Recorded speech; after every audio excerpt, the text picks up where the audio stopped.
अच्छे सर, आप खैरियत से हैं सर? जी बिल्कुल बढ़िया, शुक्रिया। Okay, thank you sir. Sir, with your kind permission, I would like to start the program, sir. Please do, sir. Thank you, Thank sir. you. Thank you. Sir, you have been the part of our journey, sir. Sir, this is 21st program, sir. 21st Orientation and Sensitization Program on NEP 2020. We have successfully completed 20 programs, sir, so far. So, sir, the participants here are the assistant professors, lecturers, associate professors working in different colleges and universities of India. And sir, they are very active, responsive, very dedicated and committed teachers, and they are taking part in the discussion, sir. And as and when our resource, because today is the half day, sir, we have already completed 4 days program. So on the basis of that, I can say as and when you will ask them, they will open their cameras as well as they will open their mics. Otherwise, they most of the time they are on mute mode. They are on Good. your. And now participants, as you can see, we have with us a very senior teacher of our country, Professor Umesh Vashishtha. He does not need any introduction. He is a very well-known figure in our country, especially on IKS. Because some of the participants are new, so I would request sir to give me 2 minutes to introduce him. Sir, only 2 minutes, sir. Sure. Participants, Professor UC Vashishtha sir has worked in as a professor in University of Lucknow. He has worked as chairman of Department of Education, University of Lucknow from 2000 to 2004, 20 years back. He has completed his term very successfully. He was also the Dean of Faculty of Education, University of Lucknow.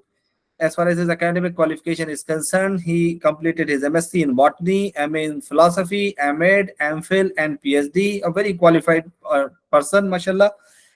His area of specializations are philosophy, Indian philosophy of education, teaching of science and biology, rural development, curriculum development, higher education, school education management, and Sarvodaya philosophy, etc. He has worked as a member of Executive Council, Academic Council, and associated with Center for Vivekananda as director, Center for Gandhian Thought, and he has worked as a member of BUS. Still, he is working as a member of many BUSs. He was the active member of BUS IGNU, New Delhi, BUS member of Vishwa Bharati University, Shantiniketan, West Bengal. He has been actively involved in, for experts, for selection committee member, for inspection work from University of Delhi, associated with University of MD University Rohtak, University of Mumbai, Banastali Vidyapit University, Rajasthan Vidyapit University, Goa University, MS University Baroda, Kota Open University, Barkatullah University, and of course with Aligarh Muslim University. As you can see, in every program he is there and regularly visits for vivas and other expert work. As far as we request him, he often visits Aligarh. He has worked as a member of NEC evaluation team member, NC team evaluation. He's regularly in the NCT evaluation team, evaluation panels. He has, apart from these, he has shared his expertise with other national bodies like MHRD, regularly in the MHRD's team, NUPA, NCERT team, UGC team, UPSC, and ICSSR, where he is not. See, participants, in every body of our country, he has been, he has represented. This speaks volume about his personality. And one of these, and he has supervised successfully more than 25 PhD theses in the field of education. He has published a good number of papers in various good national and international journals of repute. He has been awarded Shikshak Shri Samman by government of Uttar Pradesh. One of the special, which is one of the special contributions he has made as a script writer of more than around 50 films as an editor, script writer, and translator. Very busy person, but always ready to contribute for teaching and learning. A very dedicated, a very committed teacher. With these words, I would like to invite Umesh Vashishtha sir to talk on one of the very important topics, which is very close to NEP 2020, that is IKS, Indian Knowledge System. Sir, over to you, sir. Thank you very much, Professor Muhammad Shakir ji. I feel honored and elated to be associated with a prestigious and historical legendary university like Aligarh Muslim University. before I embark upon the topic, I like to share certain, say, issues with you, which I hope you will be with me. First thing has been practically solved in the sense that since AMU is a central university and I have been told that there are many participants from South Indian and Northeast also. So the first thing is practically solved that I'll be speaking in English. However, the issue is such, the topic is such that I'll have to take resort to Sanskrit, Hindi or Sanskrit words or Hindi words. Therefore, for that, you'll have to bear with me. Is there someone who just cannot understand English? If that be so, please unmute yourself and let me know. Number one. Number two, now, as Dr. Shakir has said, this is the time when I'll request you, all of you, to please keep your video on and audio off. And friends, I'll be reminding you time and again in between many a times to keep our video on and audio off.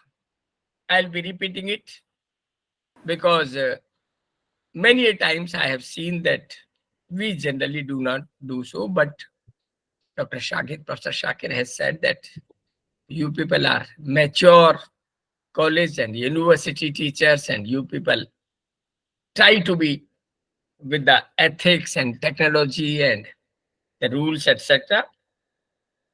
Second thing, third thing, I would say, friends, I should admit that I'm not much in favor of the online mode. The problem is, I do not know whether I have been able to communicate what I really want to. I cannot know the facial reactions of all of you at the same time in an online mode. Therefore, as a practical measure, we generally decide that at the end of the session, say 10-15 minutes, we'll be devoting to general question answer session. Many of us, they came on the video mode, then returned to the non-video mode. May I repeat, all of you, please come to video mode. Video on and audio off, please. Now there are only 5 people who are 6, 7 people whose videos are on. Everybody, video on, please. Video on, please. I'll be repeating it because I'm very particular about it because UGC demands it, MMTTC demands it, university demands it, technique and ethics demands it. All of you, video on, please. Last 2 more things. I generally do not appreciate your thanks. I'm so and so, I'm so and so. These kind of messages, let us avoid them. Let us come to the main task only. And the last, sometimes what you do is, as a mode of thanks to me, you blow certain yellow colored flowers, which also do not appreciate. Please let us avoid all of them. My again appeal before I start the topic, video on, please. I do not want to name the people whose videos are not on. Video on and audio off, please. Everybody, video on, audio off. The topic is Indian knowledge system. Here, I'll be talking about Indian knowledge system under 5 heads, 4, 5 heads. First, I'll be talking some interesting facts about India, which many of us might be knowing. Some special features of India as a nation. Secondly, the Indian heritage, what we really call as the Vidyas, Indian Vidyas or Indian education or Indian knowledge kind of. And the third, I'll be talking about certain characteristics of Indian thought, Indian philosophy, Indian culture. Then in the second last phase, I'll be talking of different subjects and Indian thought, Indian culture, Indian knowledge system like philosophy, psychology, etc. And then in the last, I'll be giving certain references, certain names I'll be giving, which are worth mentioning. So let us begin. First, about India. I should remind again, audio on and audio off and video on, please. Video on, please. Hardly 8, 9 people are there. 2, 4, 6, 9 people. That's all. We are more than, I think, 35. Video on, please. Okay, about India. India is a unique country all over the world. And one very interesting, unique feature is the oldest living city of the world. A city which is oldest and still living is in Uttar Pradesh, quite near to Lucknow and Allahabad, and then there is Varanasi. Varanasi or Banaras is regarded as the oldest living city of the world. Means, if we say there were 4 times, 4 yugas, 4 measures of time, 4 levels of the time, according to Indian thought, the Satyug, the Treta Yug, the Dwapar Yug, and the Kali Yug. So this Varanasi or Banaras was at the time of Satyug, at the time of Treta Yug, at the time of Dwapar Yug, and at the time of Kali. We have had our magnificent past. India can boast of the probably the oldest past, magnificent and glamorous past, we can say. Prachin or Gauravshali. It is oldest, as well as we can be proud of. We are by and history-oriented people. In any village, there are 5,30,000 villages in India. If you go to any village and if you talk to people over there, they'll say, my grandfather said this thing, this was this. My grandfather says this was this. If a person comes to you from in Bombay or in London, he says, when I was at that time, when I was your age, by and large, we make reference to history quite often. That's one of a typical Indian characteristic. Then we are, about time I should tell you quickly. At Allahabad University, I had a long and deep discussion with the professor of history. Then he, with his knowledge and my experience, I tried to take hold of a book, Arctic People by B.G. Tilak, Bal Gangadhar Tilak. As a matter of fact, I was thinking that this man is only a politician, but later on, 5, 6, 8 years, 10 years back, I realized that no, he has been a wonderful teacher, wonderful professor of history and political science. He was manager of Deccan College, Pune. Then I realized only 5, 6 years back that he was a wonderful astronomist also. Khagol Vidyan, space science. He was a wonderful knower of astronomy and astrology as well. So what he did was, he calculated in a reverse way the position of the celestial bodies, Khagol Vigyan, Taron ki sthiti, the position of stars in the sky.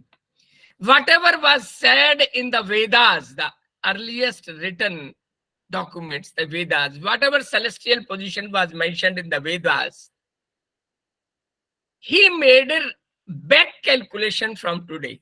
Whatever celestial position is today, then he made a back calculation, what it was earlier.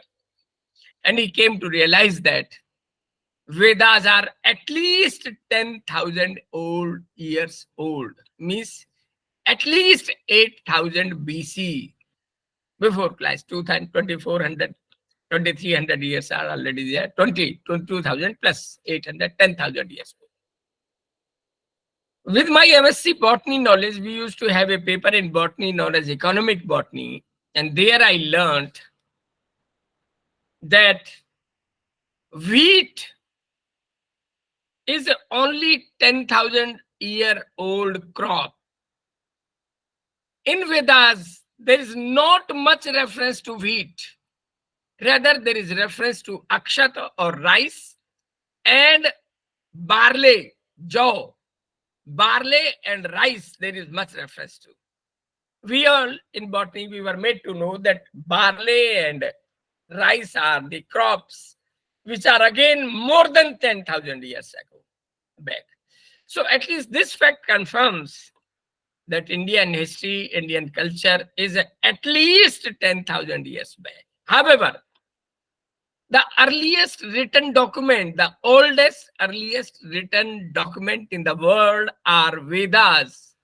But when they were discovered, only 1200 BC, means only 3200 years from now, they were discovered. We are religious people. In the last survey, I think it was in 2011.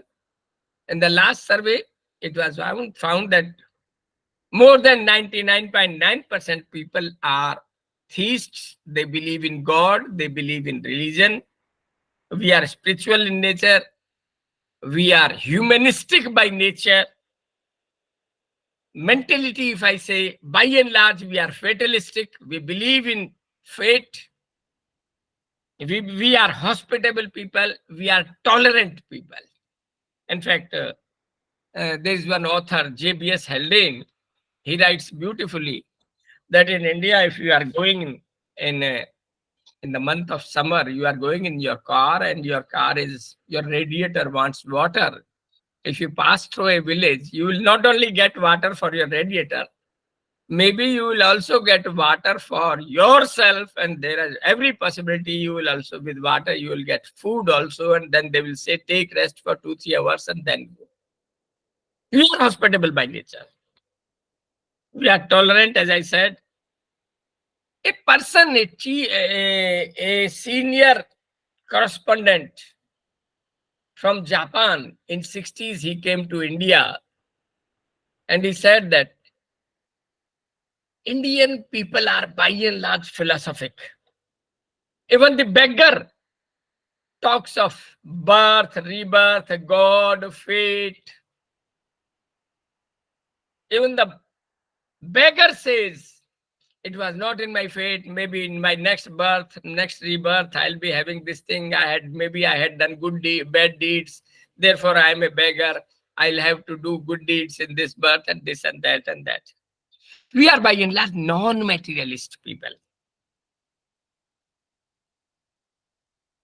Generally, a person who accumulates wealth around us, we do not appreciate much.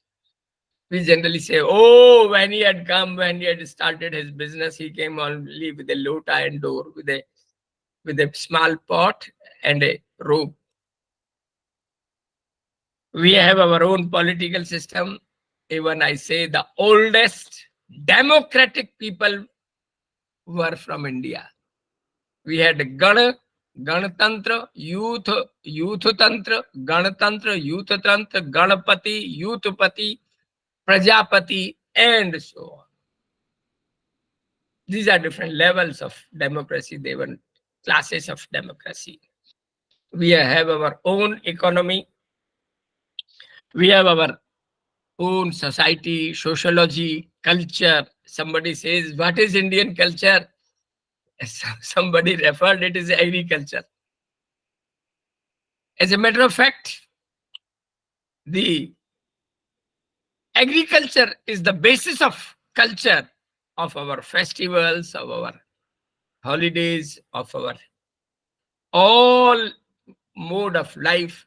Agriculture is regarded as a way of life in India.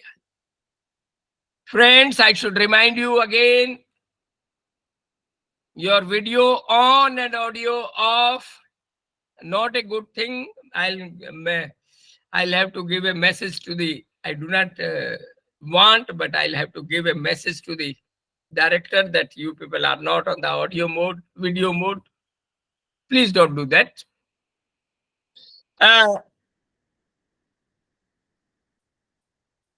Demography wise, we have surpassed China. At one time, China was the most populous country of the world. Now, We have surpassed China, and we are the most populous countries, about 144 crores of people. We have our needs, aspirations, progress. Increasing westernization is there. About the climate, phytogeography, and zoogeography, I should say. Plant wealth and animal wealth, if I say. Phytogeography and zoogeography. Flora and fauna, they generally say. India is the rarest of rare countries in the world, where at the same time you will find a temperature of plus 53 degrees centigrade and minus 53 degrees centigrade at the same time. Plus 53 and minus 53 temperature you will find at the same time. Because of this varied range, we have got the highest number of plants and highest number of animals in the world. Highest number of living plant and animal species are there in India.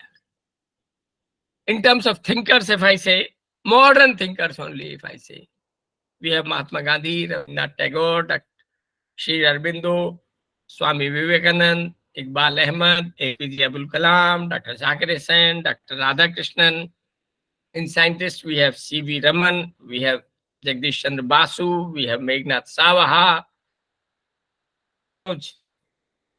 APJ Abdul Kalam. In terms of education commissions and committees, 1949 we had Radhakrishnan Commission, 53 Mudaliar Commission, 68 Kothari Commission, Education and National Development, 78 National Draft Policy of Education, 86 New Policy of Education by Rajiv Gandhi ji, 91 Acharya Ram Murthy Committee report. With all humbleness, I'll say that I was invited to write 2 chapters for this Acharya Ram Murthy Committee report. Then we had Yashpal Committee, we had Janardhan Reddy Committee, we had National Curriculum Framework 2005, then we had 2009 National Curriculum Framework for Teacher Education, and 2020 National Education Policy, or what we call as National Policy of Education. Friends, I'll give a remark about National Policy of Education 2020. This is my firm belief, because I have always been very critical of the policies and policy programs and committees and commissions. I have been very critical. In the history of independent India, after 1947, either it was a Kothari Commission, a complete report, holistic report, and after that, it is 2020. It's my conviction that your understanding of teacher, your understanding of yourself, your understanding of your class, your understanding of your students, your understanding of your university, your understanding of your college, your understanding of the education system is bound to increase. You are bound to become more wiser if you just go through this document. My best wishes, you should go. It's a wonderful document. Your teachership is going to increase. So that completes first part of it. I don't know. I'm thinking that I should say there are only 4 people, only 5 people who are in the video mode. I'm stopping it deliberately, giving a ring to the director, and I'm asking that out of 35, 40, only 5 are there, 2, 4, 6 are there. So I stop here deliberately, or I'll come after 3 minutes. If you do not, then I'll. Thank you.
ठीक है sir. तो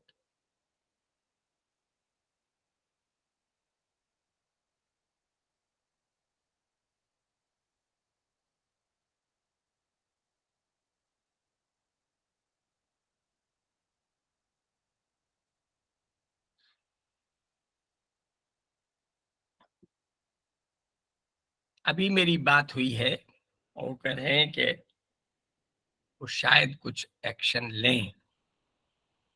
चलिए जी, हम दूसरे हिस्से पे आते हैं। हम इस बार एक बिल्कुल अलग नई बात दूसरे बंदे पर करेंगे। जो मेन इंडियन नॉलेज सिस्टम है, इसमें मैं ये कहना चाहूंगा, सबसे पुराना, the oldest educational institutions which were there in India, we all know by Gurukuls, by the name of Gurukul. But my humble submission is, we do not know much about Gurukuls. We do not know much. We have certain misunderstanding about Gurukuls. One simple and interesting fact about Gurukul, I should say, is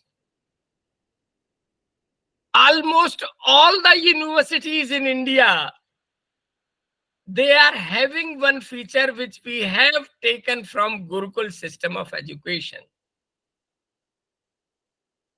Today, whether it is Delhi University or AMU or JNU or Allahabad or Lucknow or Kolkata or Banaras or Baroda or Ahmedabad or Bombay or this Madras, all universities, they have their guest house just on the one side of the Vice Chancellor's residence. This is, in fact, a map suggested by, in the Gurukul period, as referred in the book, the best book in the world, Ancient Indian Education. There are dozens of people who have written the book, but Radha Kumud Mukherjee, a professor of history and political science from Lucknow, in his book Ancient Indian Education, he talked about this. He says, on one side of the Vice Chancellor's residence, there was guest house, and on the other side, there was a Rugunalaya, or the hospital for the students. Then there were hostels. And all, suppose there were 100 teachers, those students, their teachers' residences were not together. They were interspersed in between the guest houses, in between the students' residences. Say, for example, 50 students, one teacher, 50 students, one teacher, 50 students and one teacher. So each group of students had one or two teachers. This is the feature. This, at least part of this feature, is still practiced all over Indian universities. Second, we have been made to understand, which is wrong, absolutely wrong, that this Gurukul was a school education system, at the best a higher secondary education system, higher secondary school education system. No, absolutely wrong. It was, in fact, a complete education system, complete, holistic, full package of education. How? In fact, all over the world, most of the developed countries of the world, whether America or Russia or for that matter, Japan or Europe or Britain, they all regard 12th class as the full education everybody should attain. In India, in Gurukul system, they said that every Gurukul, by and large, at the 12 years of age, he or she will join Gurukul. Yes, ladies also used to join Gurukul in a good number. There are references of dozens of ladies joining Gurukuls. So after 12 years, a 12-year period, generally a 12-year period for Gurukul was there. That's okay. But how do we claim that it was a system? In fact, it was an integrated system which involved all primary, secondary, tertiary. Tertiary means college and university education was part and parcel of this system. How? Again, there is an example. Today in the world, there is not a single university, whether it is America, Yale University or Washington or New York or State University of New York or California State University or whatever, or Oxford or Cambridge. Not a single university offers a graduation course in as many subjects which was offered in the Gurukul system of education. In the Gurukul system of education, we have been made to learn that there were minimum 18 subjects, maximum 25 subjects which were taught. So 18 to 25, not a single university these which are in the world today is offering what to tell of 25 or 18 or 15 or 10 or even 5 courses at the graduate level. They do not. Generally, they say you can offer 3 or 4, maximum 4 courses, generally they say. So these were a unique feature of Gurukul system of education. Another unique feature. We are made to understand that there were only, now what were these subjects, I should say? Vedas, Vedangas, Upavedas, Kalpa, Chanda, Nirukta, Vyakaranam, Ragvidya, Sarvavidya, Charmavidya, Vidhi, Shastra, Chikitsa, Shastra, and whatnot. All these subjects were taught from class 1 to 12 years. All subjects were taught. Another feature, a unique feature. Generally, we are made to believe that these were the institutions which were having education for 12 years. No, absolutely wrong. There were Gurukuls which was offering 24 years of education. There were Gurukuls which were offering 36 years of education. Not only that, there were Gurukuls which were offering 48 years of education. You find it in Google it, you will find.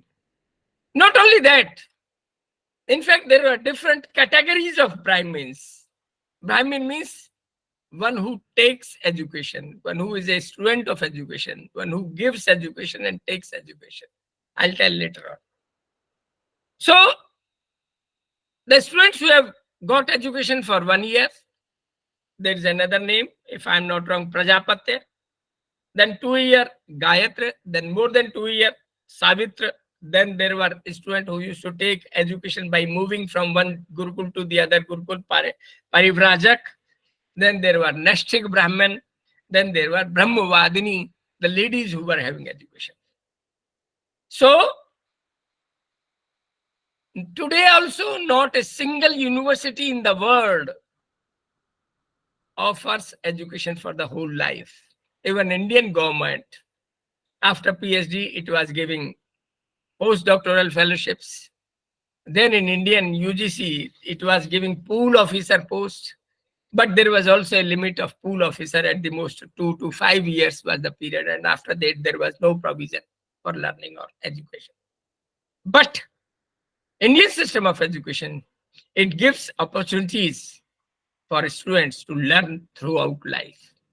One more unique feature, which is not there all over the world, and that was, there were 5 Maha-Acharyas. Maha-Acharya.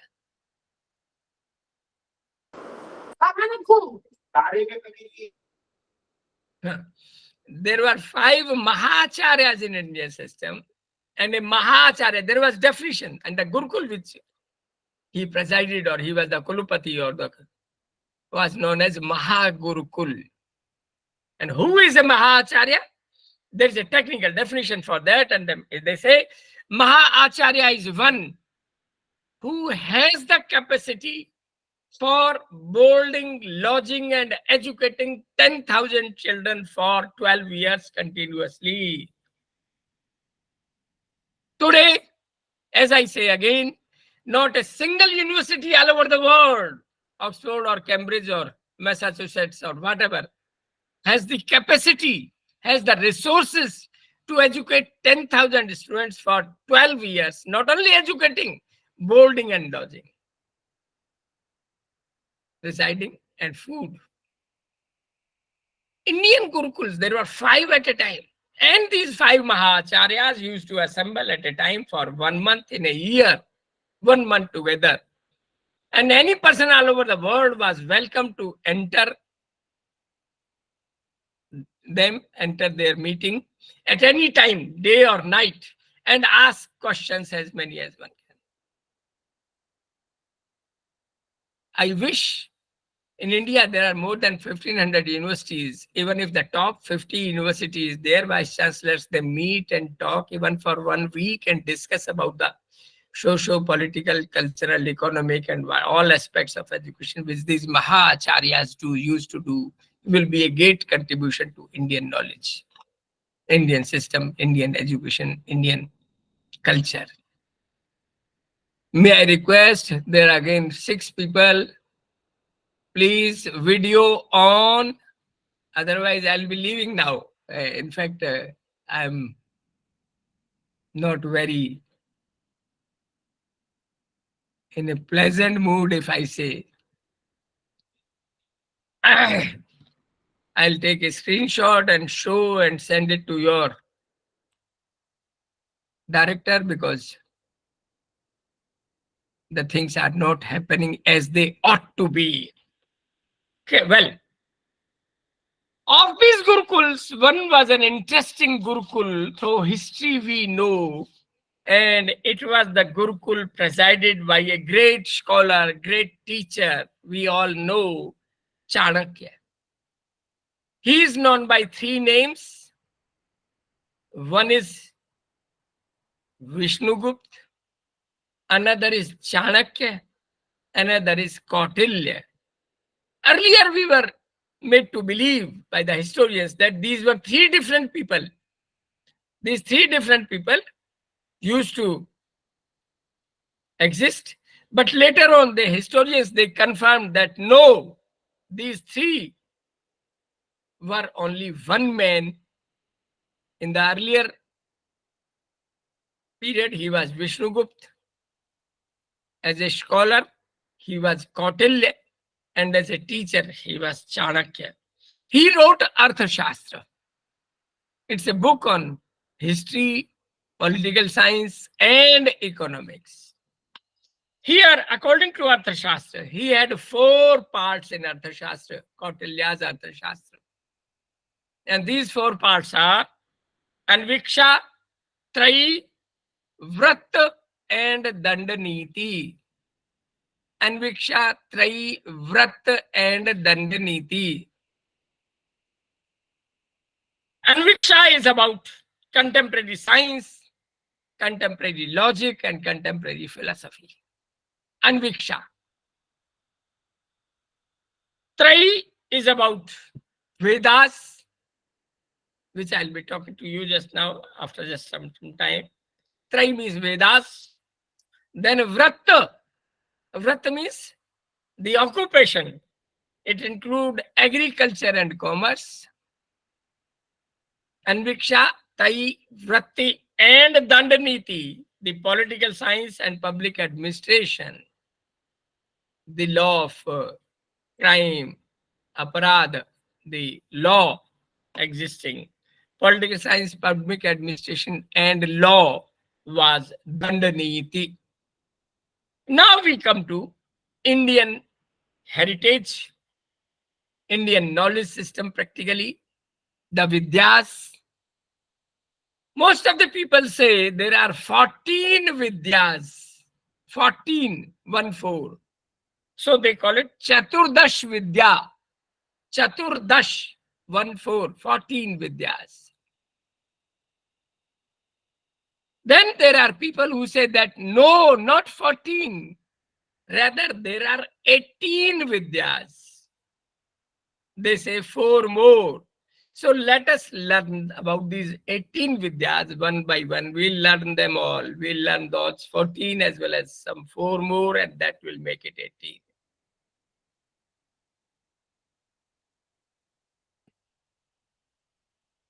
Chaturdash Vidya, 14 Vidyas, 14 say levels of, not levels, 14 types of education, 14 types of knowledge systems.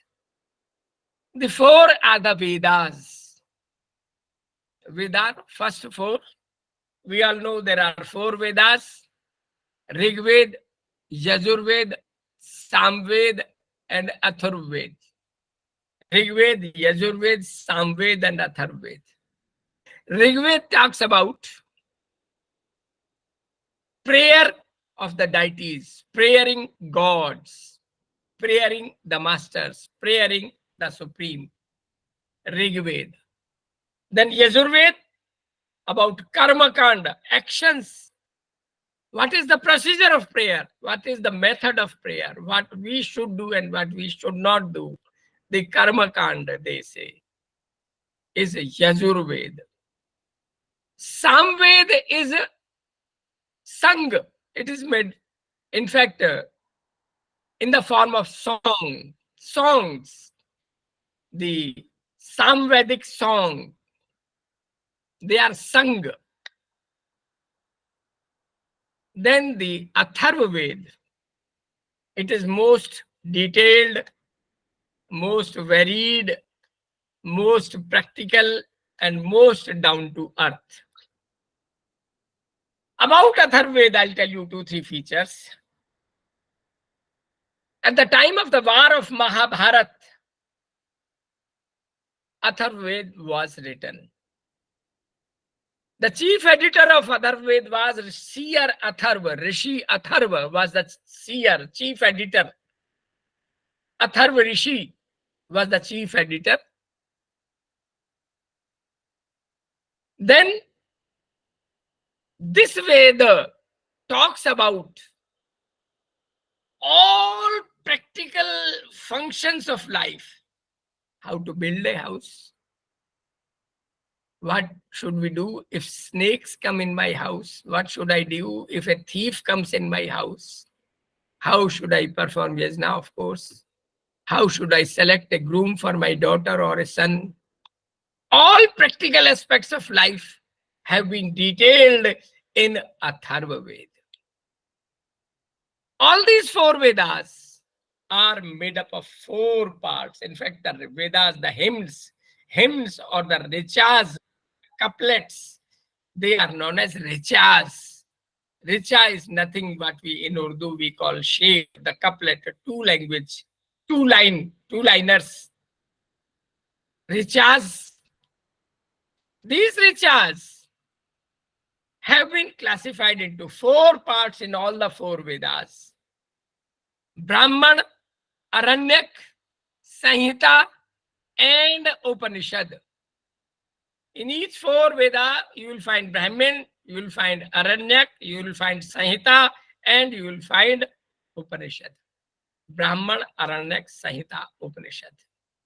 Some people say that Upanishad of all the 4 combined together will form the Upanishads. No, it is not that. It is much more than that, I should say. These Vedas,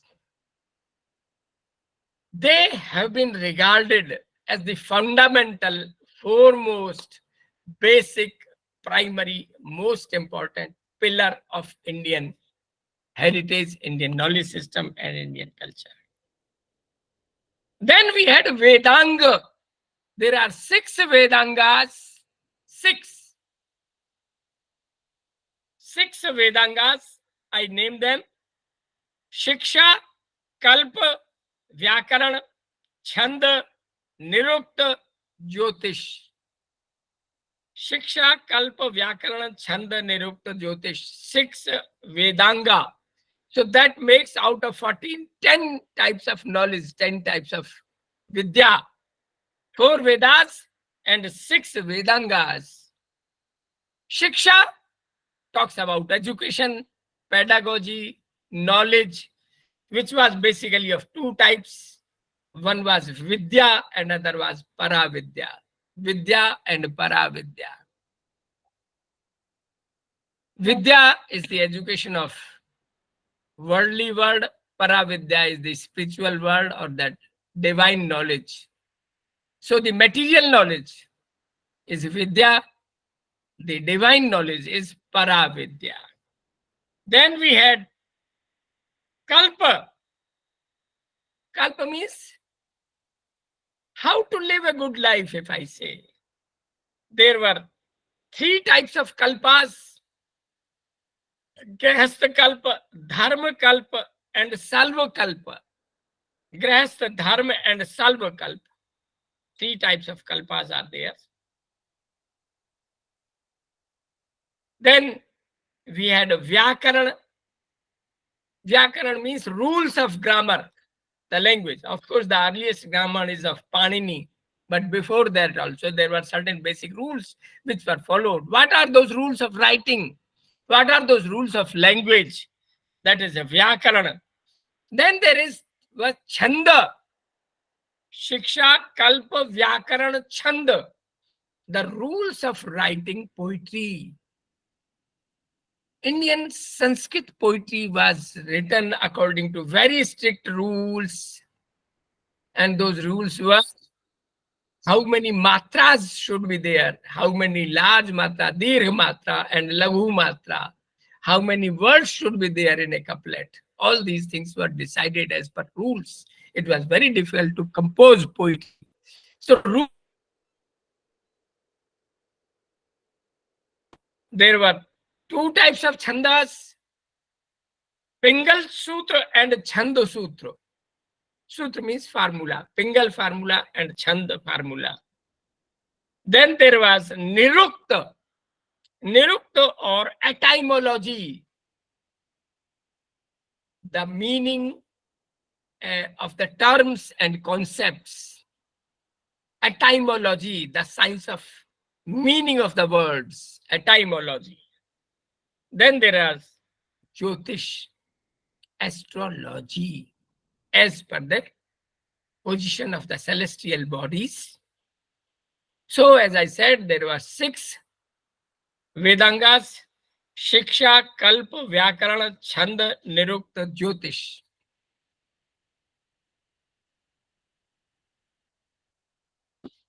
So now there are 10 Vidyas.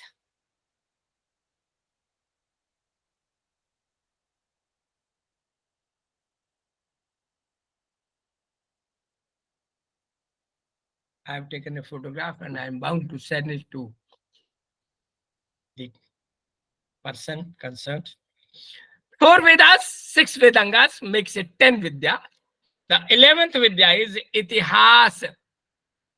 Itihas. Itihas means history.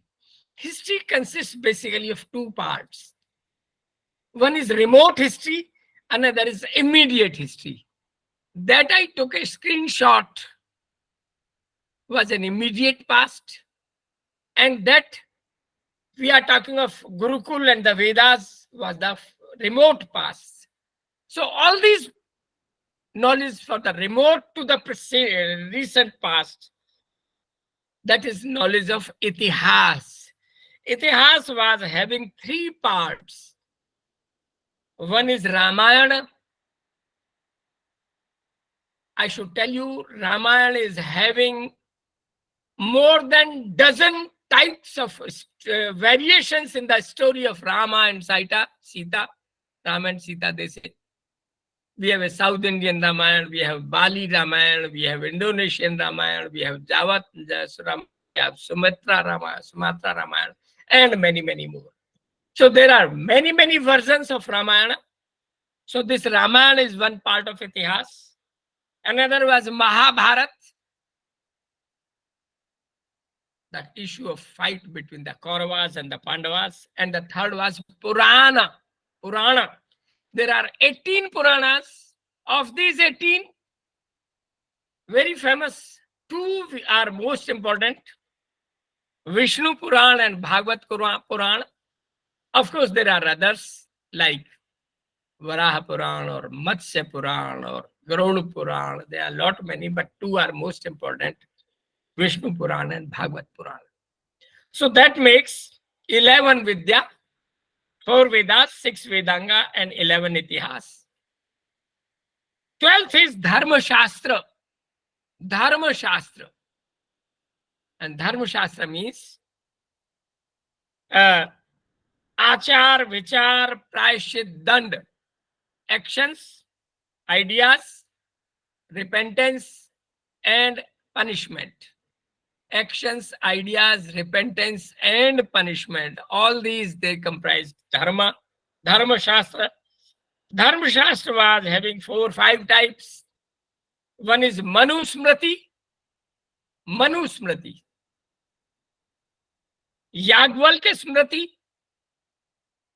parashar smriti. Parashar smriti talks about the contemporary science. The modern theorists, modern scientists like Copernicus or Galileo or chemistry or physics or metallurgy has all been discussed under Parashar Smriti. So Manusmriti, Yagvalkya Smriti, Parashar Smriti. Then there is Kachayan. Friends, in your studentship, you must have seen in your college class M and suppose 9th A, most brilliant student, 9th B, average student, 9th C, some weak student. And the best of the teachers were employed for class 9th C so that these students, they learn fast, they will learn well, so and they bring good result to the school. So this ability grouping was first practiced by Kachayan. So Manusmriti, Yagvalkya Smriti, Parashar Smriti, Kachayan groupings, ability grouping, and Banabhatta. Banabhatta, 64 arts, 64 kalas. They all constitute Dharma Shastra. I repeat, Manusmriti, Yagvalkya Smriti, Parashar Smriti, Kachayan, Banabhatta. In fact, all the details we can get from the Google, no issues. If you want in detail, the Google can always be there. But I'm just listing these 14 Vidyas. The 13th Vidya is Darshan or philosophy. Darshan or philosophy meant 6 orthodox philosophies. Later on, 6 heterodox philosophies were also added. Out of these 6, I should name them: Sankhya, Yoga, Nyaya, Vaisheshik, Purva Mimamsa, and Uttar Mimamsa. 6 philosophies. Sankhya, Yoga, Nyaya. Nyaya is also considered as the 14th Vidya. So we will talk of it later on. First, let us learn about these 5 orthodox philosophies. The 13th Vidya, Sankhya and Vaisheshik philosophy, they talk about the origin, evolution, and development of life and human beings all together on this earth. Sankhya philosophy was by Kapil Muni, and Kapil Muni emphasized, some people say that since it talks of the numbers, therefore its name is Sankhya philosophy. It talks of the numbers of primary elements which are there. Purusha, Prakriti, Mahat, Ahankar. Purush, Prakriti, Mahat, and Ahankar. Prakriti is Trigunatmak, full of 3 qualities, 3 gunas: Satgun, Tamgun, and Rajagun. Prakriti is Trigunatmak. So, as per the evolution, Prakriti was in a unmanifested form, stable form. Satyug was in Satgun was in Sat, Rajgun was in Raj, and Tamogun was in Tam. And balanced, unmanifested, and each gun in itself only. When this got disturbed kind of by the touch of the Purusha, it became Vyakta, manifested. It became manifested, it became imbalanced, and as a result of that, Mahat and Ahankar came. So Purusha, Prakriti, Mahat, and Ahankar, then there are 21 more elements. One is Mana or mind, and 20 are 5 Tanmatra, 5 Mahabhut, 5 Jnanendriya, and 5 Karmendriya. Gyanendriya, Karmendriya, Panchamahabhut, and Tanmatra. Roop, Ras, Gandh, Sparsha, Shabd. These are 5 Tanmatras. Then we have Panchamahabhut according to them. Roop is that of fire. Ras is that of water. Gandh is that of earth. Sparsh is that of air. Shabd is that of sky. Roop, Ras, Gandh, Sparsha, Shabd, and Panch Mahabhut, fire, water, air, earth, air, and sky. Ether, they call it. Then there are 5 Gyanendriya and 5 Karmendriyas. 5 Gyanendriya we all know. Eyes, nose, ear, skin, आंख, कान, नाक, जीभ, त्वचा. Eye, ear, nose, skin, and tongue. 5 Gyanendriya, then 5 Karmendriyas, which is different from the other systems. 5 Karmendriya, Vak, Hast, Pad, Payu, Upastha. Vak means speech. Hast means hand. Pad means feet. Payu and Upastha, the genital organs and the excretory organs. Vak, Hast, Pad, Payu, Upastha. Vak, speech. Hast, hand. Feet, Pad. Then Payu and Upastha, the genital organs and the excretory organs. That all made 25. 5 Karmendriya, 5 Gyanendriya, 5 Tanmatra, 5 Mahabhut, and 1 Man plus 4. That makes 25 elements. That's why it is Sankhya philosophy. I'm not going to detail because the Vaisheshik philosophy is more detailed. It is having of Dravya, Guna, Karma, Samanya, Vishesh, Samvaya, and Abhav. And Guna are 24. Karmas are 5.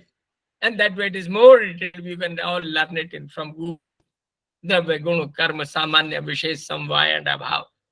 Then Yoga. Yoga is of Ashtanga Marg. Ashtanga Marg Yoga. Ashtanga Marg meant Yam, Niyam, Asan, Pranayam, Pratyahar, Dharana, Dhyan, and Samadhi. Yam, 5. Satya, Ahimsa, Asteya, Parigraha, and Brahmacharya. Niyam 5. Shauch, Santosh, Tap, Swadhyay, Nidhyasan. Asan, more than 80. Pratyahar, counter food. Earlier we are taking food from outside. Now we have to take food from inner side. We have to get the knowledge from inner side. Pratyahar. Dharana, Dhyan, and Samadhi. Sankhya, Yoga, Vaisheshik, Nyaya, I'll tell you later on. And now 2 more. Purv Mimamsa and Uttar Mimamsa. Purv Mimamsa has got 3 names. Mimamsa, Purv Mimamsa, and Karma Kand. My grandfather or your grandmother or your grandfather can tell you much better than me and you.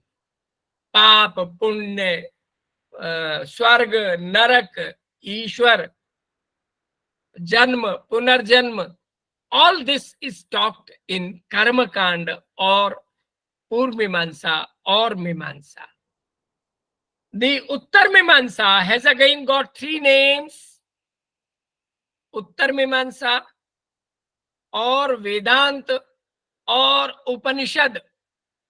Uttar Mimamsa or Vedanta or Upanishad. All 3s. These are Upanishad sitting near. With whom? Near the knowledgeable man, near the teacher, near the scholar, near the thinker, near the writer or thinker or a scholar or a philosopher. Near. Nishad, sitting near the teacher. There are considered as 108 Upanishads. I tell you 6, 8, 9, 10 Upanishads are hardly 1 or 2 pages. Some regard as 20 Upanishads are important. Some regard 18 Upanishads. Some regard 12. Some regard 10 Upanishads are important. Bharatiya Vidya Bhavan has published a list of 8 Upanishads. See, 4 I tell you. Vrihadaranyupanishad, Kathopanishad, Kenopanishad, Mundakopanishad, Shvetarashopnishad, Prashnopanishad, and so on and so forth. These are important Upanishads. So, this is about philosophies. The 14th Vidya is Nyaya philosophy, which consisted of logic and epistemology. Logic and epistemology. Nyaya philosophy talks of pratyaksha, paroksha, anuman, upaman, pratyabhigya, about prama and aprama. Prama means knowledge, aprama means not knowledge. So knowledge or trash, which is knowledge and which is not knowledge according to each philosophy. So the distinction between prama and aprama is a nyaya. To do justice with the right kind of knowledge is prama and aprama or nyaya shastra. Pratyaksh means empirical knowledge. Anuman means logic, reasoning. Then, in fact, even the dialogue, the Western Socratic people, they talk of dialogue. Even in Indian philosophy, as per Nyaya philosophy, we are having 4 types of dialogue. Vad, Vivad, Jalpa, and Vitanda. Sometimes we have a dialogue. Sometimes we have a dialogue to win. Sometimes we have a dialogue to defeat other person. So all these 4 have different connotation. So Vad, Vivad, Jalpa, and Vitanda. These are 4 connotations, 4 types. So these are 14 Vidyas. I repeat in summary. 4 Vedas, 6 Vedangas, 10, 11 Itihas, 12th Dharma Shastra, 11th Darshan, and 12th Nyaya. So these are 14 philosophies, 14 darshan, 14 vidya. Vidya, if I say 14 vidyas.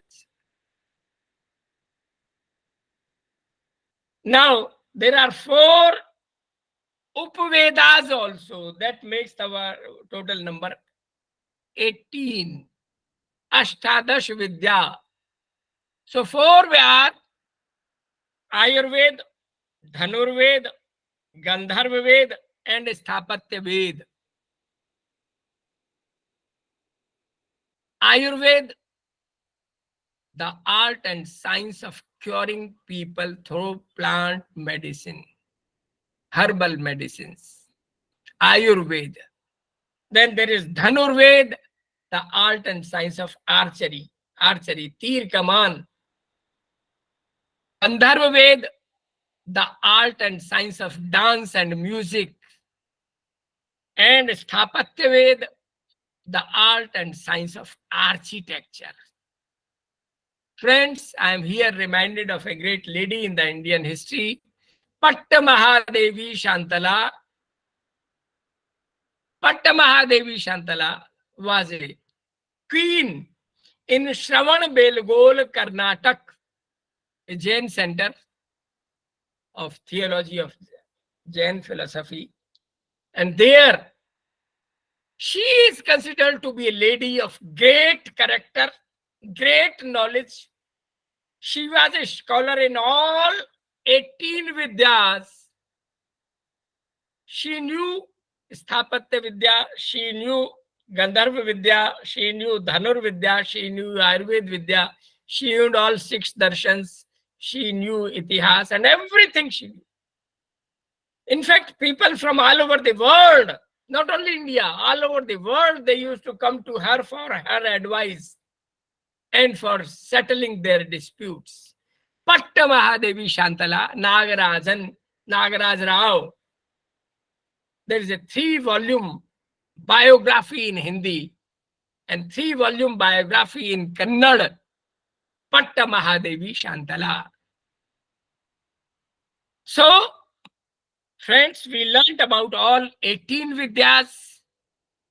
There is a still lot to be told to you, lot to be discussed, lot to be, but looking to your disinterest in this I am writing a comment that in spite of all my requests, you are not coming on the video mode. Therefore, as a protest, I am leaving.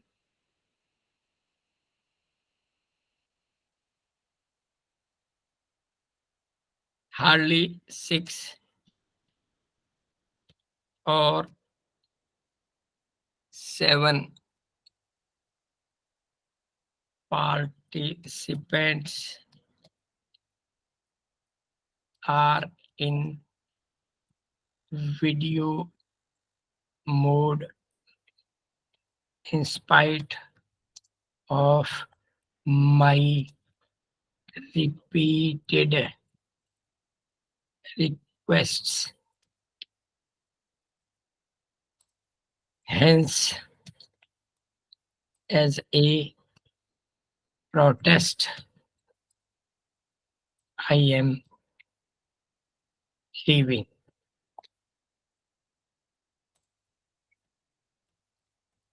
Regards. Hardly 6 or 7 participants are in video mode in spite of my repeated requests. Hence, as a protest, I am leaving. Friends, thank you very much. I'll not entertain question and answer session. It is very wrong on your part, and it is for the first time that I am leaving the AMU session. Thank you very much. Namaskar. Bye.